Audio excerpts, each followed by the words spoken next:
So in part one of this lecture, we were looking at the role of French absolutism under Louis XIV, and particularly how he changed and modified the governmental system to make himself the sole ruler and the focal point of French politics. Remember that this is part of his approach to having one king. Right, so Louis XIV is going to be the sole ruler of France, and he's going to do that and achieve that goal by limiting the power of anyone who might be in opposition to him. In this case, particularly the nobles. Remember, too, that he had also had the famous phrase that exemplifies his form of absolutism, l'état c'est moi, I am the state. So this is Louis's approach to governance. Everything has to revolve around him. And when we looked at the example of Versailles, Versailles itself becomes a classic case of Louis making the state all about himself by moving the capital from Paris to Versailles, forcing all of the nobles to come out there, and also forcing them to participate in a very elaborate sort of court ritual. And what this meant is that they would vie with one another, as you remember reading from your selection, the memoirs of the Duke Saint-Simon. That they would vie with one another for favors from Louis. They would compete with one another for titles, for recognition, sometimes something as seemingly basic as who gets to sit next to or closest to the king. But what this meant is that this put you in an exalted position as a noble there and one of his members of his court at the expense of one of the other nobles. And so Louis really fostered this notion of competition for his favors, competition amongst the nobles, which meant that they wouldn't really unify against him. And you have to think it's actually fairly great for these nobles to leave their estates on whatever condition they are and travel to Versailles, where they have all the food that they want. They have these great luxurious quarters. They have an opportunity to make a name for themselves, all by serving the king. And so this is all part of Louis's plan. Now, in terms of Louis being an absolutist ruler as well, we can see this represented in art. So if we look at this example here, this is a painting entitled Persian Ambassadors Before Louis XIV. And you can see Louis on the right side of the screen there, sitting on his throne. He has his courtiers next to him and sort of surrounding him as well. And on the sort of the center left side of the screen, you see the Persians who have shown up there, one of whom, or several of whom, are wearing turbans. One of whom has taken off his turban and is sort of motioning towards the king out of a sign of respect. Another is bowing before him and offering some sort of gift. What this image tells us then is that not only is Louis sort of the focal point of power because he is raised up on the steps, he is sitting on the throne, he has this sort of light falling upon him. Remember, he's the Sun King. But also the very fact that the people who are paying him homage are Persians. What that implies is that you have these people, from the French perspective, coming from distant and foreign lands to pay their respects to the greatest king on earth. So this image in and of itself, and again, you can see all of the people in the background as well, not just in the room, but if you look in the sort of center, you can see windows at the back, and apparently there is sort of an overflow of people there as well, looking upon this spectacular sight of these foreign dignitaries, these foreign ambassadors, coming to the French king at Versailles and paying homage and respect to him. So all of that increases the grandeur and the status of Louis. Now, one of the most important images that we are going to look at here, and an example of this courtly ritual that is displayed, is this one by Francois Marat, which is the first ennoblement of Knights of the Order of St. Louis. St. Louis and Louis XIV are not the same person. St. Louis is a previous king of France. But this idea is that Louis is then going to bestow upon them this knighthood. Now, if you look carefully at this image, it should be fairly obvious who Louis XIV is in here. If you look around and you see all the individuals sort of standing and some kneeling, Louis is obviously, your eye is drawn to the only individual in this image that's wearing a hat. Everyone else has hats, but they're not wearing them. You might consider that this is a sign of respect on the part of the others, that they take off their hat in front of greatness. You also have Louis, in a sense, knighting this person there. That's exactly why he's standing there. So he has the sword upon his shoulder as this person is being knighted, and several of them are being knighted as well, as you can see kneeling there. You also have a series of courtiers or attendants behind Louis as well. If you notice, though, no one's making direct eye contact with Louis. People are either looking down in sort of submission, they might be maybe conversing with one another there, but we have the tallest person, the only person with a hat in the room, and nobody is looking directly at him. Notice also the refinement of their clothes, and I think that it's important to point out for a modern audience here, a lot of times students look at this image and they ask, well, why are there so many women in court here? But these are not women, these are men wearing sort of traditional attire of the nobles there. And yes, that does include tights, that does include shoes that apparently have a pretty significant, although thick, heel on them, and wigs. This was the sort of standard attire of nobles in the late 17th and early 18th century. Powdered wigs, always a big and important aspect of courtly life. But here you have all of, notice how sort of refined and elegant and rich all of the things that they're wearing are. They're trying to show Louis that they have wealth, that they can display that wealth properly. And of course, remember that they're in competition with one another. Everyone would like to receive one of these knighthoods from Louis himself. This image on its own really encapsulates that notion of courtly culture. The focus is Louis. Everyone is paying attention to him.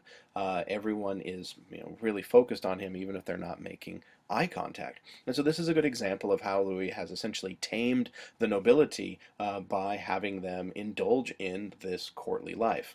So again, this is a classic example of absolutist rule. Now, there are other ways that Louis ends up consolidating his power. And so I want to talk about just two more aspects here. So the first one, his approach is, in order to create a strong state, is one king. So we've seen that through divine right of kings, l'état c'est moi, I am the state, and using Versailles in court ritual, right? So all of that centers on the king. But he also had bureaucratic approaches and legal approaches to how he ended up creating a solidified and unified absolutist state. And that had to do with law and bureaucracy. So if the first concept we looked at was one king, this one is one law. And one of the ways that Louis is able to consolidate his power is through the use of intendants here. Sometimes you can translate that as attendants. It's better translated as bureaucrats. These are government officials who are directly responsible to and appointed by Louis himself. So these intendants are those who often he would appoint them. They would go out all throughout France, various parts of the country, in order to make sure that that the king's law was being followed, that the king's finances were being employed. So whether it's taxation, weights and measures, all of those things that was centralized from Louis himself, customs, all of these things, so legal and economic situations and issues are taken up by these intendants, and they're there to make sure that Louis' law is enforced. Now, it's important to note that they are appointed by Louis. They cannot purchase this position, which had been the case and was the case in other governments at the time, but especially in France before this. You could simply buy your position, right? The king needed money, you pay him, and you become a member of the bureaucracy. Louis did not want that. He wanted it all based on his favor. They had to prove themselves in terms of merit. They had to be worthy of the position. That meant both in terms of skill, but also in terms of their relationship to Louis. He had to quite literally approve them or approve of them. What this does then is this removes the ability of them to purchase their positions. It makes them, anyone who was a government official, beholden to Louis himself. They had to answer directly to him. They could also not pass these positions along hereditarily. That was something that had happened under feudalism. So any position they get from the king is theirs only as long as the king allows it. They cannot pass it on to their children. So this breaks apart that previous notion of noble power. The other thing that Louis began to really promote, and something that we will talk about in the next lecture topic, which is mercantilism and slavery, is the promotion of mercantilism. In a nutshell, mercantilism is an economic system that basically says at its core that the state must make money by any means possible. And It's very much kind of an outgrowth of an absolutist mindset because it really means that the state thoroughly controls the economy. They control the tariffs, all the other various taxes. They're also completely in charge of who works for the government in terms of shipping and receiving, and they grant monopolies. So, for example, there might only be one Royal French shipping company, and Louis hands out the contract to them specifically. You do not have a capitalistic, free market, open system under mercantilism. Everything is regulated by the state. We'll talk more about that in the next series, but this really gives you a sense that it's very much state controlled. So he controls the law, he controls customs, he controls the economy as well. Now, one other aspect that makes absolutism very important, if we talked about one king and one law, one of the other things that'll make it much more efficient in terms of rule, particularly if you think back to the previous lecture on the Reformation, is one faith. Remember that we had talked about during the Reformation and that you had read in your Hunt textbook that there was the Edict of Nantes was passed in France that granted toleration to the Protestants, to the Calvinists, the Huguenots in France, and this is all the way back at the end of the 16th century. So what happens is that actually allowed for the growth of Huguenots in France, but Louis, as an absolutist and a Catholic, did not want any religious challenge to his authority in any way, shape, or form, and having another branch of Christianity, Protestantism, in a predominantly Catholic country was a challenge to his political and religious authority. Remember that he promoted that notion of divine right of kings, and that for him was based on a Catholic interpretation of kingship. And if he had Protestants who didn't subscribe to the same faith as him, even though they're all Christians, if they didn't subscribe to the Catholic interpretation of divine right of kings, that could undermine his authority. So his solution was quite simple: no more Protestants. So what did he do? He revoked the Edict of Nantes in 1685. The Edict of Toleration was no more. So it's gone. It only lasted about 100 years. And he revokes this and essentially forces the Huguenots to either convert to Catholicism, some did, or to get out. And in fact, many just did that. This actually creates an unforeseen problem for Louis in that what happened is that a lot of the great minds and many of the very wealthy Huguenots ended up leaving France, taking with them a lot of that energy and a lot of their money.